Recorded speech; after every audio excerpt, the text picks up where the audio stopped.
अब ये समझते हैं कि बजट से पहले बाजार पर क्या मन बन रहा है और क्या स्ट्रैटेजी होनी चाहिए, बजट को लेकर मार्केट को क्या उम्मीदें रखनी चाहिए। और इन सब पर चर्चा के लिए हमारे साथ एलेक्सर इक्विटीज़ के डायरेक्टर दीपन मेहता जी जुड़ गए हैं। दीपन जी, गुड मॉर्निंग। गुड बताइए। मॉर्निंग अनुज, और आपके शो को इनवाइट करने के लिए बहुत बहुत धन्यवाद। शुक्रिया सर जुड़ने के लिए। बताइए क्या एक्सपेक्टेशन होनी चाहिए बाजार की, क्योंकि फाइनेंशियल कैलेंडर का सबसे इंपॉर्टेंट दिन होता है। हम हर बार ये बात कहते हैं, लेकिन एक बार बजट निकल जाता है उसके बाद बोलते हैं ये तो नॉन इवेंट था, लेकिन फिर भी हर बार बिल्डअप काफ़ी स्ट्रांग होता है। आप क्या एक्सपेक्टेशन कर रहे हैं? देखिए, एक्सपेक्टेशंस तो बहुत रहते हैं, लेकिन हमेशा डिसअपॉइंट होने से सीख गए कि ज्यादा एक्सपेक्टेशन रखने नहीं चाहिए। और इस बार बहुत ही हवा है कि कैपिटल गेन्स में कुछ शायद चेंजेस या कुछ रेट्स या जो होल्डिंग पीरियड है उसमें कुछ एक्सटेंशन डाल दे या कुछ चेंजेस कर दे। तो मेरी तो विनती यही रहेगी एफएम से कि please do not touch the capital gains regime. जैसा है वैसा चलते रहने दीजिए। पिछले 4-5 सालों में देखा है कि काफी हद तक there is good stability in tax limits, tax rates, और वो स्टेबिलिटी रहनी चाहिए। It's very important for everybody to then plan their finances and plan their operations. So I think कि अगर कुछ भी नहीं आता है बजट में तो वही एक अच्छा बजट रहेगा। लेकिन इस टाइम के बजट में थोड़ी बहुत सहूलत है फाइनेंस मिनिस्टर को टू इंक्रीज द एक्सपेंडिचर, और इलेक्शंस भी आ रहे हैं सर पे। तो I think it will be a very growth oriented budget, और काफी ज्यादा allocation will be given to some of the key priority sectors. और वो जो सेक्टर्स है I think that will be disclosed only in the budget, और उसकी वजह से जो कंपनीज को फायदा होगा that will be the key highlight of the budget. जैसे कि अगर वाटर पे ज्यादा फोकस देती है, then the companies engaged in water projects, they will get the benefits. Railways की अगर जो नेटवर्क बढ़ाने की कोशिश कर रहे हैं या कुछ केपेक्स वहां पर आ रहा है तो then accordingly those companies will benefit. तो I think it is more to do with expenditure और कौन से सेक्टर्स को फेवर कर रही है। That will be the most important takeaway from the budget. Okay, ठीक है। तो ये बजट की सबसे ज़्यादा इम्पोर्टेंस इस समय इनमें जो रेलवे स्टॉक्स हैं, इनमें काफ़ी, क्योंकि ऑलरेडी हम मोमेंटम देख चुके हैं। कोई स्टॉक्स हैं जो आप इन लेवल पर भी पोर्टफोलियो में रखने को सजेस्ट करेंगे दीपन जी? देखिए अनुज, अभी रिजल्ट्स आने वाले हैं। सभी रेल कंपनीज और रेल से जुड़ी कंपनियों के रिजल्ट आने बाकी है।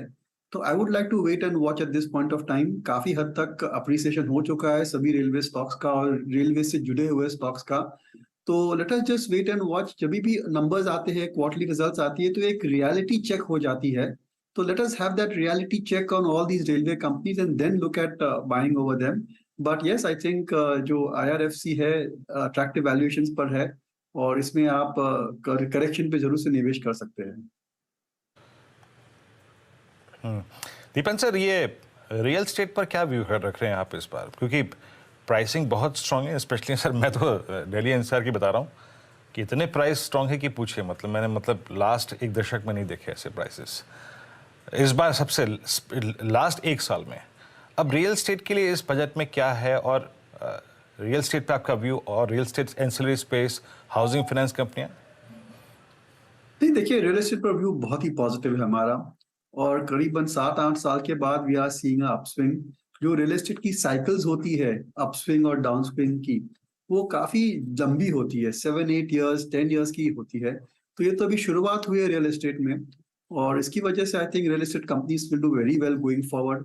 और रियल एस्टेट कंपनीज भी अपना जो बिजनेस मॉडल है वो ट्वीक कर चुकी है, वो इम्प्रूव कर चुकी है। They are focusing on cash flows, they are keeping debt under control. और जो पहले जो स्ट्रेटेजी थी कि लैंड बैंक अक्वायर करते जाओ and use funds from one project for the other, वो सब जो प्रैक्टिसेस थी वो कम हो चुकी है। So on the whole I think, और कंसोलिडेशन भी हो चुका है, तो on the whole I think real estate companies will give very good returns in the medium to long term. मेरी टाइम में जो लार्ज कंपनीज है, मैक्रोटेक है या फिर डीएलएफ है, शोभा डेवलपर्स है, I think the larger companies would be our preference, क्योंकि रिस्क फैक्टर्स फिर कम हो जाते हैं। और ये एक ऐसा सेक्टर है जहां पर there could be chances of changes in government policies रहती है, corporate governance issues भी रहते हैं। तो I would like to play safe as far as this sector is concerned। और इससे जुड़ी हुई जो ancillary industries है, जैसे कि building materials है, paints है या फिर adhesives है, they will do well। appliances है, consumer appliances, kitchen appliances, I think they can do well। और जो banks है which are very much focused on lending to the housing sector, they also will certainly benefit।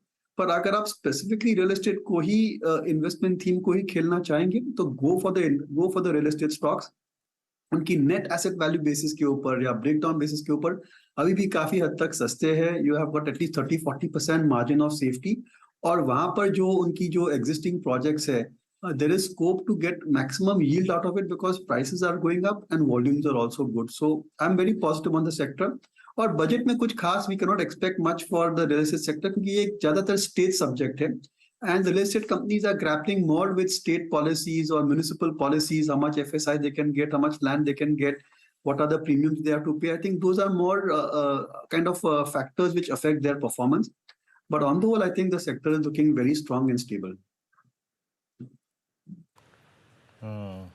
वाकई अगर आप देखें strong stable और in fact pricing तो यकीन मानिए बहुत स्ट्रॉन्ग है रिस्पेक्ट रियल एस्टेट में। अच्छा दीपन सर, थोड़ा सा अगर बजट से हल्का सा डाइवर्ट करके आई मीन बैंकिंग में आऊँ लौट के, कल हम एक मैनेजमेंट से बात कर रहे थे बैंक ऑफ इंडिया से। आई मीन उनके NIMs approximately 28 basis point improve हुए थे। I mean that was surprising for us. I mean एक mid cap PSU bank 28 basis point का अगर आप देखें एक ऐसे चैलेंजिंग इन्वायरमेंट में उनके NIMs का अप होना, ऑल दो उन्होंने कहा कि हाँ अब हेडविंड्स हैं, बट एक ये वो इंडेक्स है जिसने 6 महीने में ऐसा पैसा बना के दिया कि पूछिए। मतलब just putting instance of Nifty PSU bank index, I mean all the way from 2900 to it went up to 4600। क्या अब एक अच्छा समय है प्रॉफिट्स को कैश में कन्वर्ट करने का, या फिर आपको लगता है कि नहीं अभी यहाँ से पैसा बन सकता है? देखिए अभी भी यहाँ से पैसा बनेगा बैंक्स में, और मेरी राय में बैंक्स है they will be the leadership sector over the next 2-3 years और सो। ये जो है ये एक बहुत ही बढ़िया समय है बैंक्स के लिए। They are in a very strong position. उनकी कॉस्ट NPA जो कॉस्ट है वो काफी हद तक कंट्रोल में है, और जो लेंडिंग है डिमांड है क्रेडिट की वो काफी हद तक बढ़ रही है। So they can get higher net interest income as well as fee based income, क्योंकि जब भी आप लोन देते कुछ ना कुछ फीस आप चार्ज कर सकते हैं। So the entire prospects for the banking industry are very good. पर मैं एक बहुत ही इंटरेस्टिंग बात आपको कहना चाहूंगा यहाँ पर जो हमने नोटिस की है कि इस जो बैंकिंग रैली में जो लॉन्ग टर्म विनर्स वो रहेंगे the ones which are able to raise their deposit levels। यानी कि अगर आप रिसोर्सेज रेज कर सकते हो तो लेंडिंग तो आसान है। सो जो भी बैंक कंपनीज के नतीजे आते हैं या NBFC के नतीजे आते हैं, we must focus on the deposit growth rate. अगर डिपॉजिट ग्रोथ रेट और कासा रेशियो उनका ठीक ठाक है, स्ट्रॉन्ग है, then lending and increasing the credit, increasing the loan book is not a problem. NPA भी अभी काफी हद तक प्रॉब्लम नहीं है। और इस डेटा पॉइंट को लेकर आप चलेंगे तो you will find that the private sector banks, the large private sector banks are way ahead. आपने बैंक ऑफ इंडिया की बात की, बैंक ऑफ इंडिया की डिपॉजिट ग्रोथ केवल 7% थी for the December quarter, and that I think is a bit disappointing, क्योंकि एक level ऐसा आ जाएगा कि there will be competition for deposit and not competition for lending. और उस समय जो banks are strong in terms of providing service, network है, ब्रांड है, capital adequacy है, I think they will be the winners when it comes to raising resources, which are, by resources I mean deposits। भाई बिल्कुल सही बात। अच्छा अगर आप देखें एक तथ्य आपने पॉइंट आउट किया यहाँ पे सर। अच्छा इसमें कोई राय नहीं सर, प्राइस तो बोलता ही है। I mean look at L&T, कल मेरे ख्याल से बीते साल का सबसे स्ट्रॉन्ग मूव दिया इसने। Look at Siemens, strong order wins, strong order book, strong execution, अच्छा ऑल टाइम हाई पे ट्रेड करता हुआ। Cummins का यही हाल है। मैं देख रहा हूँ कि प्री बजट बाइंग में थोड़े से Siemens स्टॉक भी जा रहे हैं, और आपका प्रेफर्ड मुझे याद है जब हम एक बार ACC अंबुजा और आई थिंक इस सेक्टर पे चर्चा कर रहे थे, मैंने आपसे पूछा था सर कि आप क्या ऐड करेंगे, तो आपने अल्ट्राटेक सीमेंट पे कन्विक्शन दिया भी था। But that UltraTech cement is now flying eight 4342 इस दौर के हाईएस्ट क्लस्टर पे डोमिनेट किया है इसने पिछले 3 महीने को। अगर सीमेंट में कुछ बाय करना हो तो अभी भी अल्ट्राटेक सीमेंट आपका प्रेफर्ड ही रहेगा? जी हाँ, अगर आपको सीमेंट खरीदना ही है तो गो फॉर अल्ट्राटेक सीमेंट, पर मैं सीमेंट सेक्टर में निवेश की एडवाइस नहीं दूंगा। आई थिंक जिस हिसाब से सीमेंट कंज्यूमर्स में हम अच्छा दौर देख रहे हैं, जैसे कि रियल एस्टेट की बात की हमने, we haven't even discussed engineering construction companies which set up large infra projects, और वहां पर भी प्रॉस्पेक्ट्स बहुत ही बढ़िया है। They are looking at order books which are 3-4 years into the future, और मार्जिन भी काफी हद तक अच्छे हैं। तो when it comes to the entire infrastructure, cement, building material space, हमारी राय में जो कंज्यूमिंग इंडस्ट्रीज है, go with those, and I would not like to go with cement. I would certainly prefer real estate companies which are large consumers of cement, and I would prefer engineering construction companies जैसे कि Larsen and Toubro है, या फिर ITD cementation है, NCC है. I think these are the companies which will do far better than any of the cement companies. और cement में एक जो है वो शक हो चुका है, एक अनसर्टेनिटी आ चुकी है कि जो कंसोलिडेशन हुआ है, जो नया प्लेयर आया है सीमेंट में, whether they will be keeping in line with the pricing discipline in the cement industry, that is to be seen. और सभी कंपनियां इतनी ज्यादा कैपेसिटी एक्सपैंड कर रही है that some point of time you will see that there could be a glut. I'm not saying there could be a glut in cement, and that can have a pressure on the realizations and the operating profit margins. पिछले 2-3 quarter से आप देखेंगे तो cement companies have not been able to pass on their cost increases, and that certainly is not a very positive trend.